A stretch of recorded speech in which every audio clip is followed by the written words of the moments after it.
Bem-vindo à segunda parte do Direito a Falar. É uma parceria entre o Económico TV e a revista Advocados. Hoje estamos a falar de fiscalidade. Três conhecidos fiscalistas e um advogado. João Teves, diretor da revista Advocados, e Rogério Fernandes Ferreira, João Espanha e também Tiago Caiado Herrero. Tiago, vamos focar numa questão que tem a ver com o mix de impostos e as formas como qualquer Estado legitimamente pode ir recolher essa receita fiscal. Há pouco falávamos desta questão. O imobiliário é algo que muitas vezes é apontado como estando parcialmente fora deste âmbito, e depois há claramente aquela questão sempre muito apontada entre a tributação de rendimentos de capitais, que, sobretudo do ponto ideológico, mais à esquerda muitas vozes apontam como não sendo suficientemente tributada, e depois os rendimentos de trabalho que são fortemente tributados. Como é que este mix deveria ser feito da melhor forma? Eu acho que é necessário ter algum cuidado e ser pragmático. Os capitais são extraordinariamente móveis e as pessoas são extraordinariamente móveis. Por isso, a tributação do capital e, por exemplo, para mim, este aumento da tributação sobre os juros, que são as pequenas poupanças e as pessoas que têm pouco dinheiro, que investem nesse instrumento, que passou de 20% para 21,5%, depois para 25%, que é um aumento de imposto de 25%, de 20% para 25% em 2 anos, não faz sentido nenhum. Aliás, porque, por exemplo, nós não vamos ter provavelmente reformas quando nos reformarmos. Por isso, quem estava a forrar, a poupar, é penalizado por estar a tentar garantir o seu futuro. E é penalizado porque, ainda por cima, ao poupar, estava a financiar a economia e a permitir que ela cresça através do que deposita nos bancos, que pode ser emprestado às empresas e para o crescimento económico. Por isso aí é uma coisa que não faz muito sentido. Por outro lado, a tributação em sede de IRS em Portugal, eu acho que nós já ultrapassámos todos os limites do que é admissível. Acho que, quer dizer, se eu me sentisse como um pato, acho que já me tiraram as penas todas e agora já me estou a tirar a pele, não é? Já não sei o que é que há mais para tirar. Por isso, nós chegamos a uma intensidade de tributação que é inadmissível. E o que acontece é que as pessoas mais qualificadas, e todos nós temos colegas, amigos, filhos e o que é que seja, estão a sair de Portugal e estão a ir trabalhar para a Espanha, estão a ir trabalhar para Londres, estão a trabalhar para Nova Iorque, estão a ir trabalhar para o Brasil, estão a ir trabalhar para qualquer sítio que não seja cá. Isso é uma forma de, um particular, fazer planeamento fiscal. É a forma de planeamento fiscal. Costuma-se fazer o planeamento fiscal dando com os pés no país, quer dizer, e fugindo de cá. Um grande problema é que os países desenvolvem-se com base na sua massa cerebral, não com base nos cérebros, e quem tem cérebro foge de cá. E isso é um grande problema. Por isso nós não podemos tributar tão intensamente como tributamos o trabalho cá. Aliás, porque desestimulamos as pessoas de quererem trabalhar mais e quererem produzir mais. Eu acho que se eles continuam assim, qualquer dia podem transferir diretamente das empresas o salário para o Estado, em vez de transferirem para o trabalhador, porque já estamos a chegar a ultrapassar todos os níveis. É interessante saber que num estudo da OCDE revelava que Portugal estava a 185% há um ano e tal de esforço fiscal relativamente à média comunitária. Isto é, o rendimento com que nós ficamos depois dos impostos é 85% mais pesado que a média da União Europeia. Com os aumentos que foram feitos, entretanto, se calhar já é 100%, o que revela o desequilíbrio que há. Por outro lado, nós temos também nas empresas e nas PMEs a mesma coisa. Nós temos tributação da despesa, temos uma tributação muito intensa das PMEs e as PMEs representam 90% a 95% do emprego. E também aqui reduzimos e destruímos competitividade. Por outro lado, se relacionarmos isto com os impostos como sobre o consumo, nós já temos impostos elevadíssimos sobre tudo, quer dizer, porque quando nós vamos comprar uma salada ou um frango semi-cozido a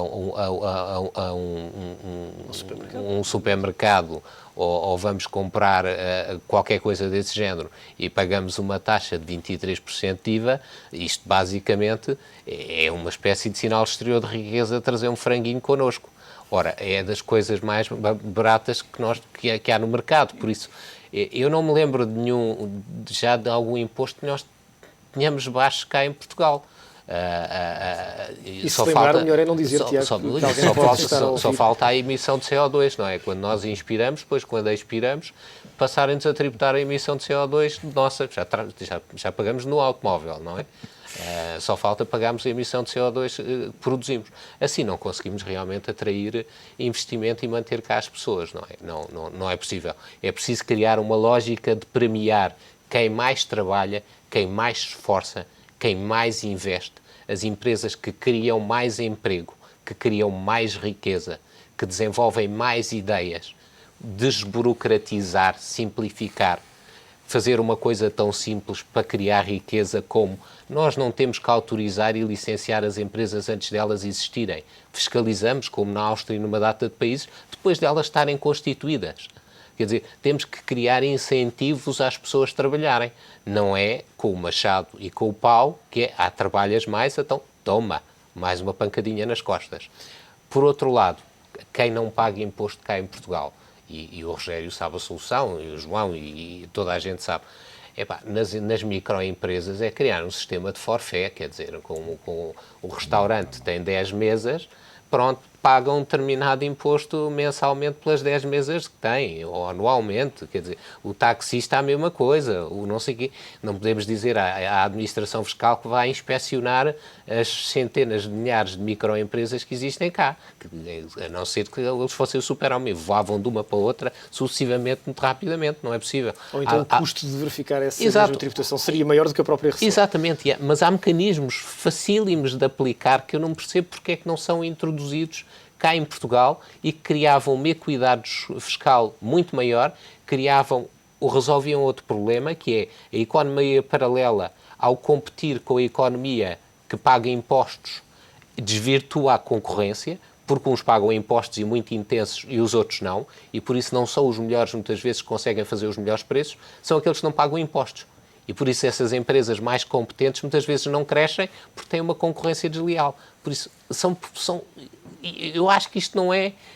O ex-secretário de Estado está ali, mas eu não percebo porque é que não tomam estas decisões, porque os relatórios internacionais, isto está tudo feito. Rogério, quer pegar na deixa? Continuamos com o acento tónico em que a fiscalidade vai resolver os problemas todos do país, o que não é materialmente possível, nem sequer é o remédio sacrossanto para resolver o problema da competitividade do país. É evidente que se podem fazer várias coisas. Estou de acordo com algumas das críticas que aqui foram feitas. Este mix que se fala entre o capital e o trabalho, de facto há outros países que têm uma tributação, eu diria, mais favorável, se quiserem, menos forte para rendimentos de mais-valias e rendimentos de capitais. É óbvio que Portugal não está sozinho, é uma economia periférica, no mundo globalizado, e é óbvio que tem que ter isso em conta. Há várias soluções que se vão pensando e que se vão introduzindo, mas que não são fáceis também de concretizar, e principalmente no momento do programa de ajustamento económico-financeiro que estamos a viver, como é óbvio. Eu se quer que lhe diga, estou muito mais preocupado com o mix impostos diretos ou impostos indiretos, que acho que aí é que está a regressividade do sistema fiscal português, ou seja, nós temos cerca de 1/5 de impostos, 20% de impostos diretos e o restante são outros impostos. Portanto, aí é que está a injustiça do sistema fiscal português, que é o que não acontece nos outros países e nomeadamente nos países europeus. E o que temos vindo a fazer é, pura e simplesmente, aumentar as taxas do IVA, mas provavelmente vamos criar outros impostos sobre consumo específicos. Qualquer dia temos, de facto, os impostos sobre sacos de plástico, sobre refrigerantes, de novo o imposto sobre o café. Porquê? Porque temos um problema complicadíssimo para resolver, que é o déficit orçamental e estes compromissos que assumimos e que é preciso cumprir efetivamente, sob pena de, quer dizer, Portugal deixar de ser um país credível. Portanto, é óbvio que não há soluções mágicas, mas que estas soluções têm consequências. Quer dizer, nós não podemos, de repente, tornar o país num paraíso fiscal. Os impostos são receita fiscal para ocorrer a despesas públicas e, em última instância, para satisfazer necessidades públicas. Portanto, e o objetivo principal do imposto é a obtenção de receita, não é criar... A justiça fiscal é um objetivo, digamos, extrafiscal, extrafinanceiro. Portanto, não é o principal objetivo. Portanto, eu só queria deixar aqui um pouco a nota de que não é através da fiscalidade que se resolvem todos os problemas do país. Há outras soluções que podemos copiar dos outros países. há coisas tão interessantes que se foram fazendo dos outros países. Agora, de repente, lembrei-me de uma coisa que fez, aliás, de uma medida que foi adotada pelo ministro Paulon em França, que é o cheque CESU, por exemplo. Nós todos, para dar aqui um exemplo que as pessoas em casa compreendam, nós todos temos imensa dificuldade em cumprir as nossas obrigações tributárias. Por exemplo, para fazer a retenção na fonte da nossa mulher a dias, entregar o imposto, etc. O Estado francês resolveu isso através do cheque. Ou seja, passou esse encargo aos bancos e às seguradoras. E, quer dizer, as pessoas deixaram de ter esse problema e, digamos, os resultados dessa medida são excelentes porque não só permitiram que, digamos, os pequenos serviços passassem a ser tributados, como principalmente permitiram a legalização de uma série de imigrantes em França que estavam pura e simplesmente fora do sistema. E, portanto, indo aqui ao encontro do que foi dito, também há medidas simples como esta que fazem com que as pessoas reentrem no sistema. Mas, voltando um bocadinho à base, não julgo que seja a fiscalidade, digamos,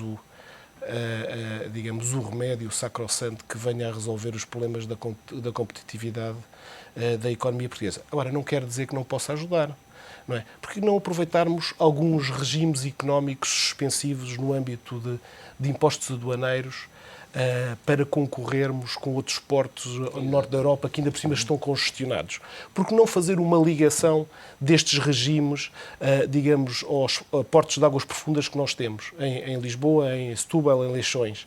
Porque não sermos, de facto, uma plataforma de investimento, digamos, e de ligação do Brasil, da China e da Índia com os nossos países africanos? Portanto, há várias coisas que se podem pensar, mas que não são necessariamente soluções fiscais. Acho que até não são principalmente soluções fiscais. E há uma delas, e que foi também apontada por Barack Obama nesta campanha que está a decorrer, que tem que ver com um melhor regime fiscal para empresas que garantam a criação de emprego. Dentro daquilo que é a utilização do regime fiscal para estimular o crescimento e para estimular, neste caso, o desemprego, e esta semana acabámos por ter a notícia de que o desemprego em Portugal atingiu o valor mais alto de sempre. Faz sentido que um Estado olhe para o seu sistema empresarial e para os empresários e compense de forma fiscal, por exemplo, a criação de mais riqueza, mais emprego e de mais lucros, porque existe sempre um bocadinho a ideia de que quanto mais lucros a empresa tem, mais deve ser penalizada. Sim, isso não é algo que me pareça correto. Agora, nós temos experiência nessa matéria.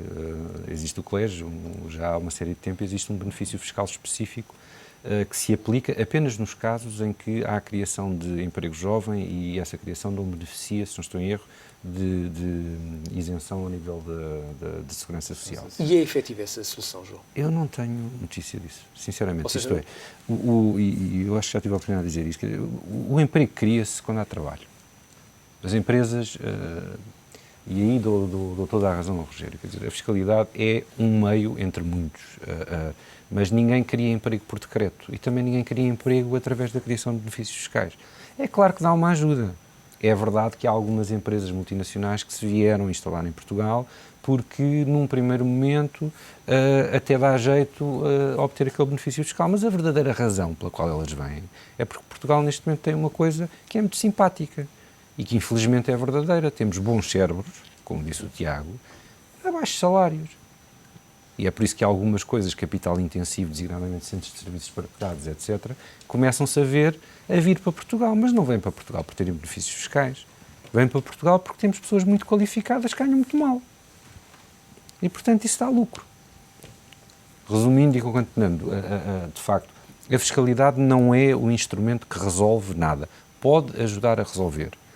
De facto, nesta altura do campeonato, estando nós em pleno exame da Troika, há muitas medidas que gostaríamos de introduzir, ou pelo menos os que estão sentados a esta mesa gostariam de ver introduzidas, dificilmente o serão, porque a pressão do lado da Receita é enorme. Há algumas coisas que, como o Rogério referiu, fazem sentido. O Tiago referiu a questão também de, eventualmente, para as microempresas criarmos um regime de tributação pelo rendimento normal e não pelo rendimento real, o que faria com que a administração tributária ficasse muito mais folgada para fazer inspeção a sério onde ela é necessária, e isso era uma das coisas da reforma do professor Teixeira Ribeiro que poderia, eventualmente, pensar-se em recuperar, não da forma desastrada que se fez com o regime simplificado. Mas, insisto, não é este momento... Não são os impostos decisivos para essa questão.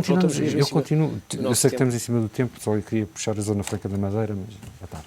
Mas certamente fica para uma próxima oportunidade. Obrigado. Neste Direito a Falar temos, obviamente, também notícias importantes, obviamente, do mundo dos advogados e do mundo da legislação e do mundo dos advogados, como dizia.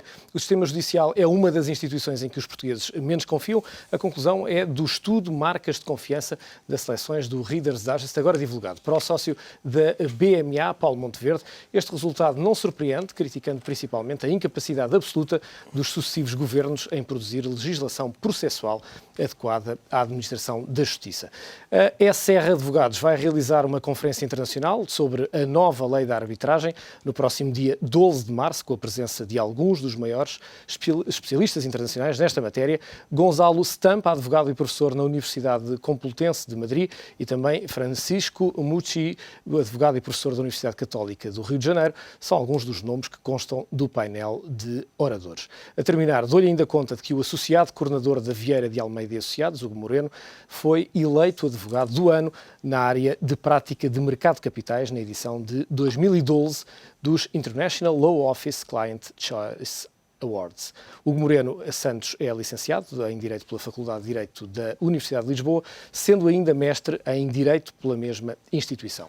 E antes de terminar, o Direito a Falar é a altura para falarmos de um livro que o João Teves sempre nos traz todas as semanas, não é, João? É verdade. E esta semana, como temos aqui muitos fiscalistas, enfim, trouxe um livro que tem alguma coisa a ver com dinheiro. Money and Beauty, Bankers Botticelli and the Bonfire of the Vanities. É um livro, no fundo é um catálogo de uma exposição que teve em Florença, no Palácio Strozzi, e que nos conta, no fundo, o início da banca moderna. Nós sabemos que durante muitos anos emprestar dinheiro esteve sempre reservado aos judeus, por uma questão religiosa, e nesta exposição vemos como, seja através dos futuros, seja através das letras, tudo começou nos 400, a banca, efetivamente, a banca moderna a florescer em Florença. É um catálogo lindíssimo. Depois, como é que isso se mescla com a beleza da pintura, com Botticelli, com o Fra Domenico Savonarola, que andou, como diz aí, a queimar tudo na Piazza della Signoria, todas as vaidades, até ele próprio, depois mais tarde, ser queimado. É também o regresso das vaidades por estes dias ao setor financeiro, uma obra essencial também para percebermos um pouco o estado do setor financeiro. Foram convidados desta edição do Direito a Falar João Espanha, também Tiago Caiado Guerreiro e Rogério Fernandes Ferreira, e obviamente sempre com o comentário habitual de João Teves, diretor da revista Advocados. Foi um prazer estar consigo nesta edição de Direito a Falar, que regressa de hoje a 8 dias. Aproveite esta semana.